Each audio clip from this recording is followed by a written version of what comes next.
The rain had just begun to fall over the rolling hills of the Pacific Northwest.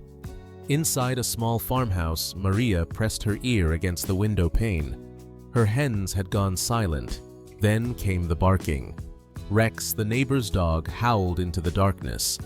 Through the curtain of rain, two glints appeared, one familiar, one unknown. Every story my grandmother told me about wolves came rushing back that night, she whispers. But this time, something felt different. Morning comes soft and silver over the pasture. Maria moves through her routine, the why, some people say a prayer. Gate latch, feed scoop, count the hens. She keeps her voice steady for Lena, her daughter, who pads across the porch in wool socks, clutching a chipped mug of cocoa. The night has left questions on the ground, smudges of mud, the memory of eyes in the dark, but daylight asks for eggs, water, and warmth. Maria isn't the sort to set traps. She grew up believing that every living thing is doing its best to eat, to shelter, to keep its children safe. Still, fear leaves a careful film over everything. She checks the hinges twice. She adds another hook to the coop door. She scans the tree line where the pastures give way to the cathedral hush of firs. Lena chatters about school art projects, about drawing chickens with superhero capes. Maria laughs, grateful for the ordinary shapes of the day. Then she sees them small voids in the mud, neat and oval, angled with purpose. Tracks.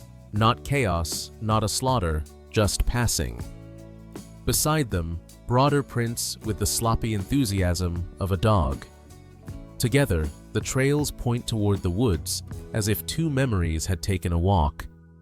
Maria kneels, fingertips hovering just above the impressions. She remembers the barking, the hush that followed the way the rain made everything honest. She's not ready to name it safe, not ready to call it danger. She is a mother. That means holding both. Neighbors have stories. Always. Coyotes, cougars, raccoons, with nimble hands. And wolves spoken like a rumor that walks. Last winter, Mr. Jensen down the road said he heard howls layered like a cord far beyond the creek. The state biologist swore there were only passing pairs, not established packs.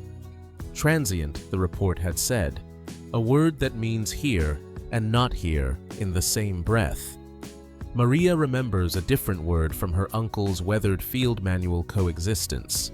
The pages were full of sketches, electric netting, motion lights, guardian dogs, all the ways people learn to live where wild and home overlap.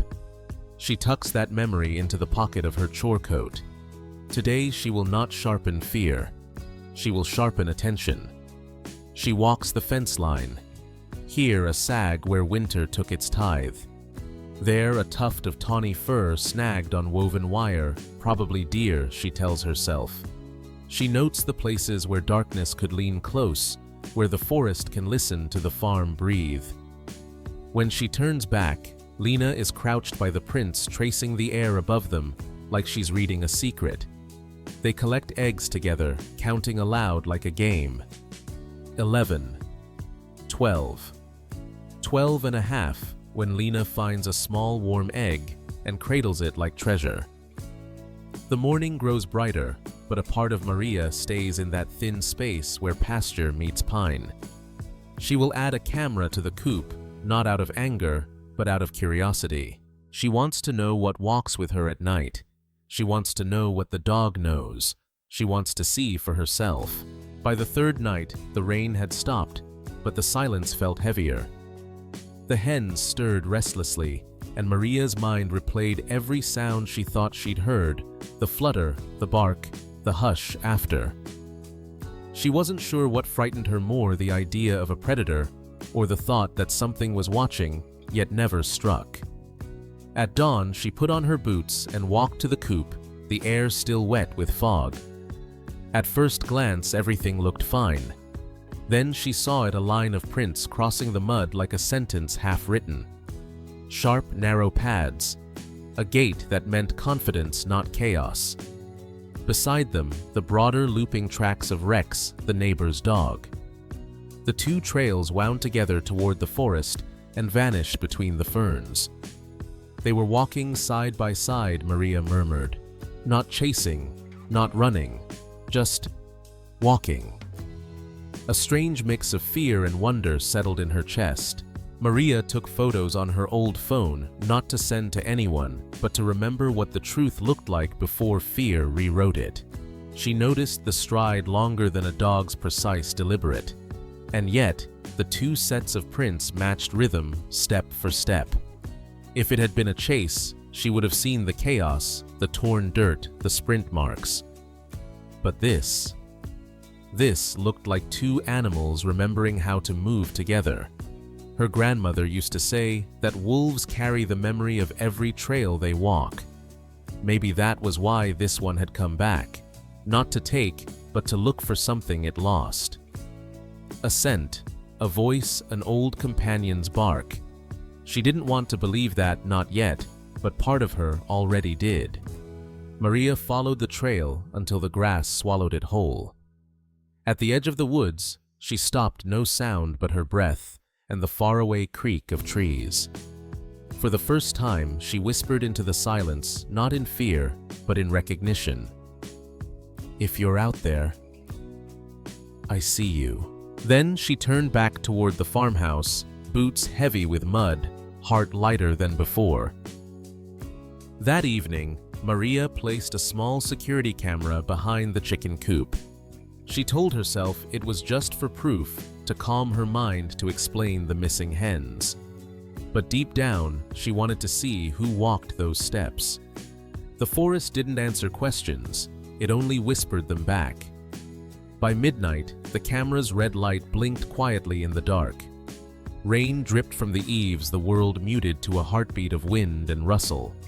Inside the farmhouse, Maria sat by the window, laptop, opened the feed streaming in grayscale silence.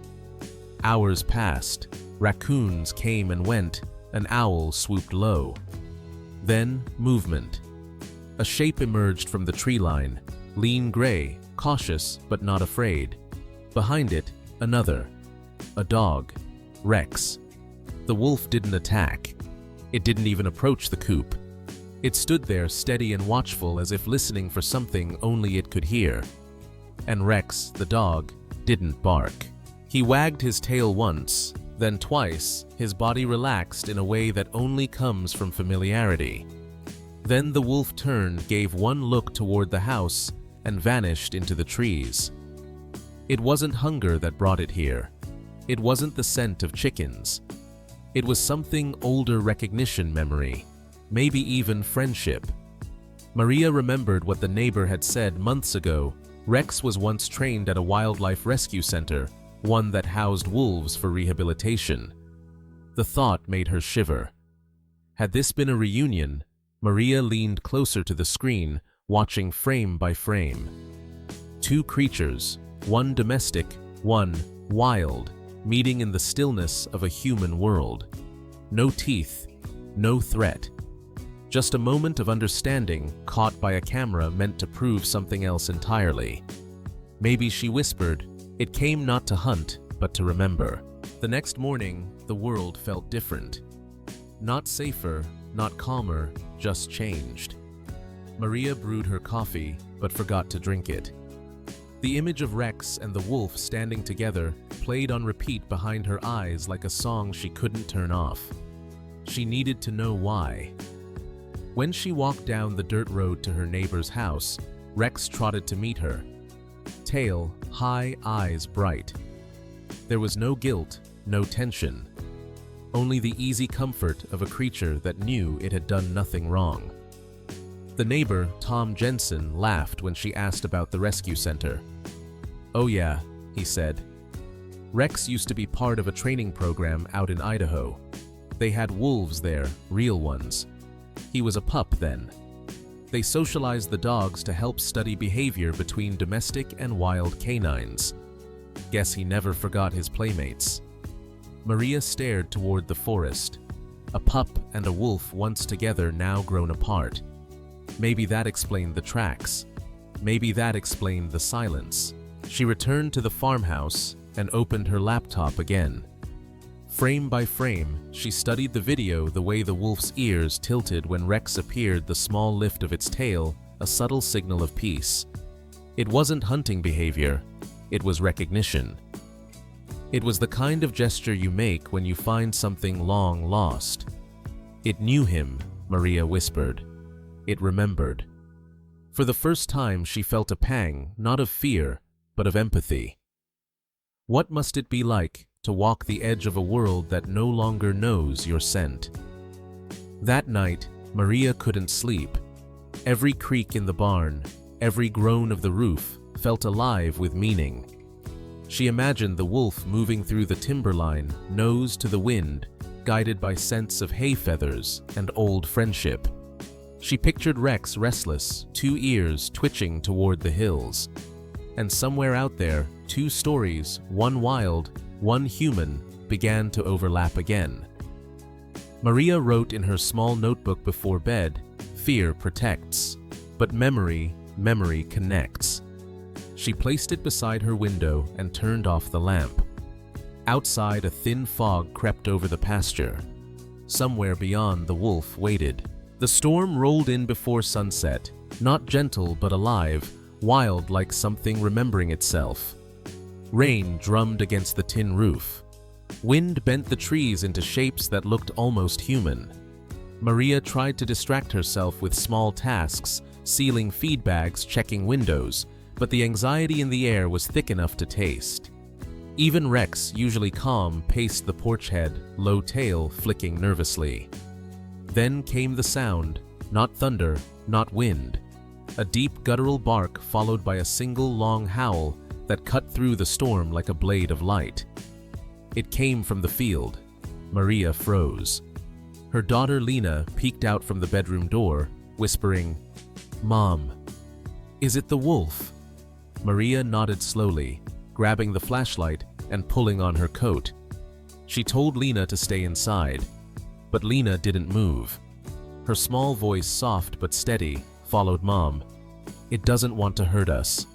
Maria stepped into the storm.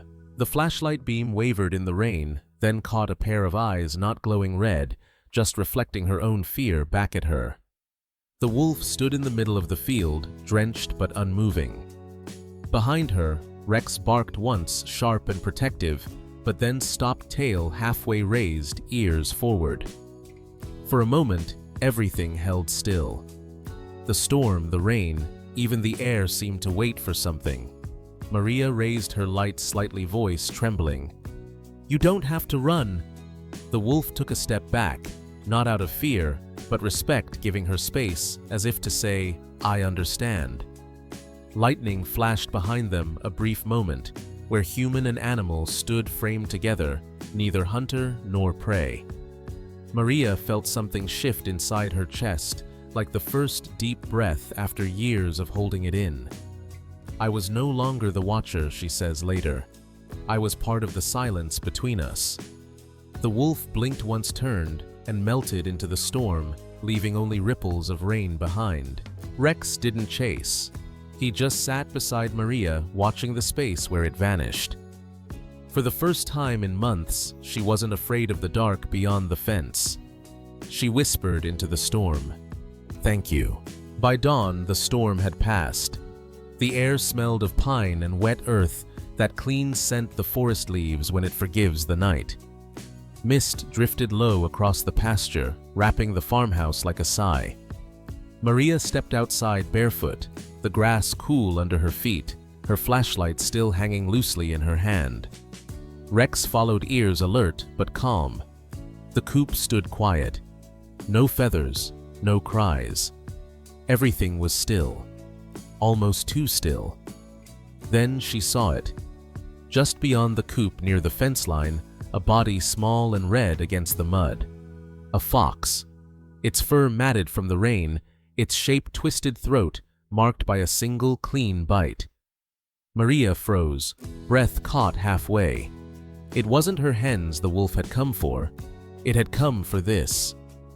Maria knelt beside the fox, eyes full of understanding rather than fear. The wolf hadn't come to hunt her chickens.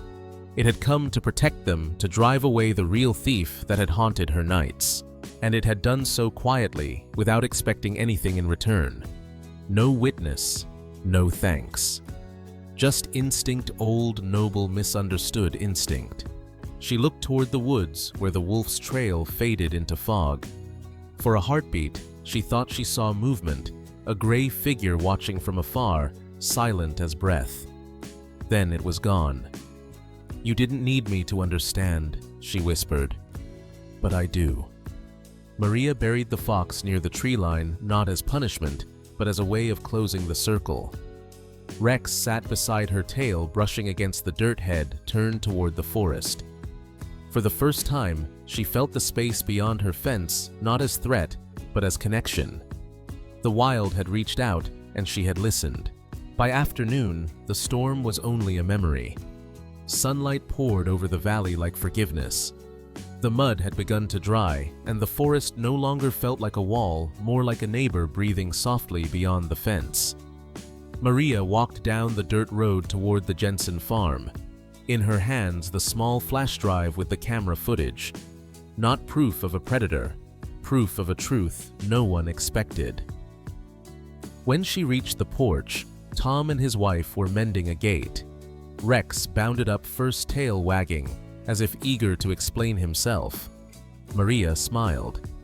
"You might want to see this," she said. That evening, half the neighbors gathered around her laptop, farmers, ranchers, even the mailman who once swore he'd seen yellow eyes in the brush. They watched the video. The wolf stepping from the trees. Rex's body language calm, familiar. No blood, no violence, just recognition, a pause and departure. When it ended, silence held the group. Tom broke it first. "Guess we've been guarding the wrong side of the fence." That night, for the first time in years, no one spoke of traps or bounties. They spoke of fences, yes, but fences of light, not barbed wire. Maria suggested motion sensors and safe enclosures, not to keep the wild out, but to remind it where home begins. And together, they agreed on something rare: to leave space for what lives beyond their reach. Maria never called it forgiveness, she called it balance. The hens slept soundly now, and so did she. Fear had been replaced by attention, suspicion by respect. And though the wolf never returned, its lesson lingered in the light that now glowed softly at the edge of every farm. "The wild doesn't always stay beyond the trees," she said. "Sometimes it walks right through our hearts to remind us who we are." Weeks passed. Autumn deepened, the mornings colder, the nights still. The rains came less often now, leaving frost instead, soft white breath over the pasture. Maria woke early every day, sometimes before the sun, standing at the window with her coffee, listening. No more missing hens, no more eyes in the dark, only the faint rhythm of wind through the trees. But on some mornings when the fog rolled down from the ridge, she thought she heard it far, faint and lonely, a single howl carried across the valley. Not a threat, not a warning, a farewell. And she smiled, because this time she understood. In the quiet that followed, Maria began to notice small things she'd never seen before. How the hens huddled closer in rain. How the deer stepped lightly through the orchard at dusk.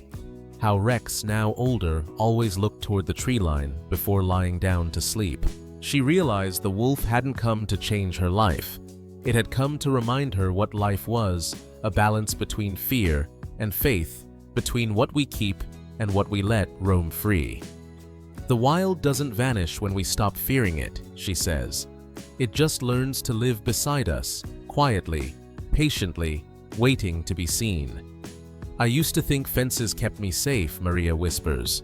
"Now I know sometimes they only keep me from seeing the truth." She turns off the porch light and walks back inside, her silhouette framed by the glow of morning. The forest hums quietly, alive but unseen. The story that began with fear ends in understanding, and the echo of a wolf somewhere far away carries it forward.